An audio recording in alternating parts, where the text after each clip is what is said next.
கிஷோர் திருமலா டைரக்ஷன்ல ரவி தேஜா, அஷிகா ரங்கநாத், டிம்பிள் ஹயாத்தி, வெனிலா கிஷோர், சுனில், சத்யா நடிச்சு இப்போ தியேட்டர்ஸ்ல இங்கிலீஷ் சப்டைட்டில்ஸோட ரன் ஆயிட்டு இருக்க தெலுங்கு ரொமான்டிக் காமெடி டிராமா தான் பாரத மகாசைலுக்கு விக்ஞாபதி.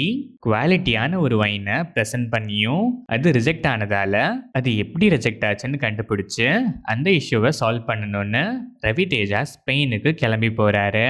ரொம்பவே ப்ரொஃபஷ்னலா அந்த வைனுக்கு எப்படியாச்சும் அப்ரூவல் வாங்கணுங்கிறதுக்காக மட்டுமே ஸ்பெயினுக்கு வர ரவி தேஜா அஷிகா ரங்கநாத் கிட்ட சில பல பிளான்ஸ்லாம் போட்டு பழக ஆரம்பிக்கிறாரு. ஆனால் அந்த ப்ரொஃபஷனல் லிமிட்டை கிராஸ் பண்ணி அவருக்கும் டிம்பிள் ஹயாத்திக்கும் ஆல்ரெடி இருக்க கமிட்மெண்ட்டையும் மறந்து அஷிகா ரங்கநாத் கூட ஒரு நாள் மிங்கிள் ஆக, அதுக்கப்புறம் ரவி தேஜா லைஃப்பில் வர ப்ராப்ளம்ஸும் அதை எப்படி ஹேண்டில் பண்ணுறாரு, அஷிகா ரங்கநாத்தையும் டிம்பிள் ஹயாத்தியையும் எப்படி சமாளிக்கிறாரு, ஃபைனலாக என்ன ஆகுதுங்கிறது தான் பாரத மகாசைலுக்கு விக்ஞாபதி. இந்த படத்தோட run time 2 hours and 22 minutes. படம் ஆரம்பிச்சது ஓகேஷா ஸ்டார்ட் ஆச்சு. ஸ்பெயின் ட்ராக்குமே ஓகேஷா இருந்துச்சு. போக போக சில காமெடிஸ் நல்லாவே ஒர்க் ஆச்சு. ஷாப்பிங் மால் சீக்வன்ஸ்லாம் அல்டிமேட் ஃபன்னு. இன்டர்வெல் பிளாக் இம்ப்ரெசிவாக இருந்துச்சு.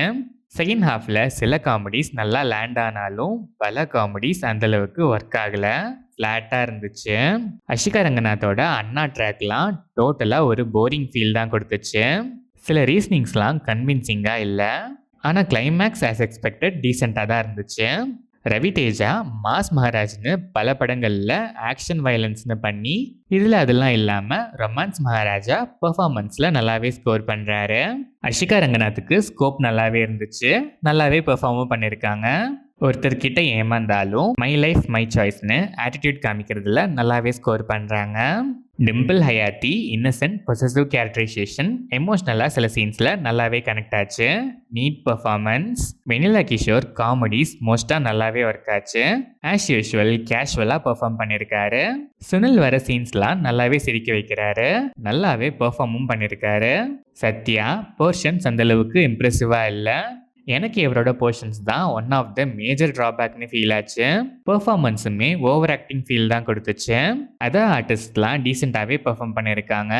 டெக்னிக்கலாக பார்த்தா சினிமாட்டோகிராஃபி, கலர் டோன்லாம் நல்லாவே இருந்துச்சு. சாங்ஸ் அண்ட் பேக்ரவுண்ட் ஸ்கோர் டீசெண்டாகவே இருந்துச்சு. Editing pattern okay. ஓவராலாக பார்த்தா ரோம்காம்க்கு ஆப்டான யூஷுவல் ஸ்டோரி லைன் தான். சில காமெடிஸ் நல்லாவே ஒர்க் ஆச்சு. ஃபர்ஸ்ட் ஆஃப் சில லேக்ஸ் இருந்தாலும் டு அன் எக்ஸ்டென்ட் ஃபேர்லி என்கேஜிங்காகவே இருந்துச்சு. இன்டர்வெல் பிளாக் இம்ப்ரெசிவாக இருந்துச்சு. செகண்ட் ஹாஃப்லையும் சில நல்ல காமெடிஸ் இருந்தாலும் நிறைய இடங்களில் ஃப்ளாட்டாக இருந்துச்சு. சில அன்னெசரி ட்ராக்ஸ்லாம் ட்ராகியாக ஃபீல் ஆச்சு. அதெல்லாம் ட்ரிம் பண்ணி சில ஃப்ளாட்டான சீன்ஸை இன்னும் கொஞ்சம் பெட்டராக நல்ல ஹியூமரோட ப்ரெசென்ட் பண்ணியிருந்தா இன்னுமே பெட்டராக இருந்திருக்கும். ஸ்டில் ஒரு அபோவ் ஆவரேஜான ரொமான்டிக் காமெடி தான் பாரத மகாசைலுக்கு விக்ஞாபதி. பார்ஷியலி போரிங்காகவும் பார்ஷியலி என்டர்டெய்னிங்காகவும் இருந்தால் எனக்கு ஓகே. டைம் பாஸ்க்கு நான் ட்ரை பண்ணி பார்ப்பேங்கிற மைண்ட் செட்டில் இருக்க ஆடியன்ஸ் ஒன்ஸ் ட்ரை பண்ணி பார்க்கலாம்.